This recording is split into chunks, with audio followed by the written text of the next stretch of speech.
आपण माने निश्चित भावे जानिथिबे पृथ्वी पृष्ठरे विभिन्न प्रजातिर पशुपक्षी देखिबाकु मिले। अनेक प्रकारर पक्षी बाबदरे भी शुणिथिबे आउ मध्य किछि जीवजंतुक विषय जमा जानि नथिबे। केबे कोन आपण कोनोसी पक्षी को जोर जोर रे हसुथिबार देखिछंती कि किबा एमिति कोनोसी पक्षीर शब्द सुनिछंती जाहाकु सुनिकी लागिछि एही पक्षीटी कोन आम मनुष्य मानक परि हसुछि।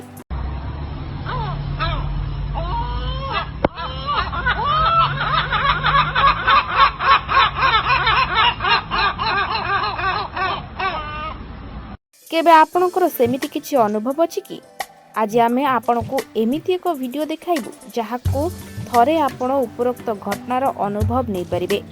सेमाने ठीक आम मनुष्य मानक परि ही हसुथिबा अनुभव करि परिबे।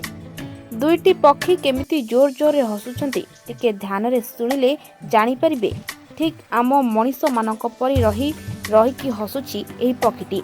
सामना को आसीथिबा एही वीडियो रे दुईटी सेगुल बसिथिबा देखि परिबे।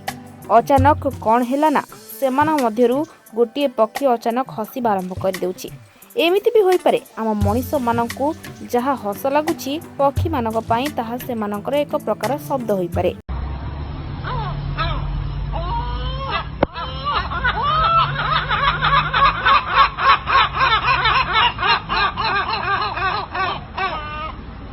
दुहींक शब्द शुणी एमिति लागुछि सते जेमिति सेमाने रही रही कि हसुछंती। आम पृथ्वी पृष्ठरे एमिति अनेक प्रकार पशु अछंती जहार शरीर आकार हेउ बा सेमानक कंठस्वर भरी आश्चर्यजनक होइथाय। तेणु लोकंकु एही वीडियोटी खूब पसंद आसिथिबा जणा जायछि। एहीपरि अनेक वीडियो देखिबा पई आम चैनल टिकु लाइक शेयर और सब्सक्राइब करंतु।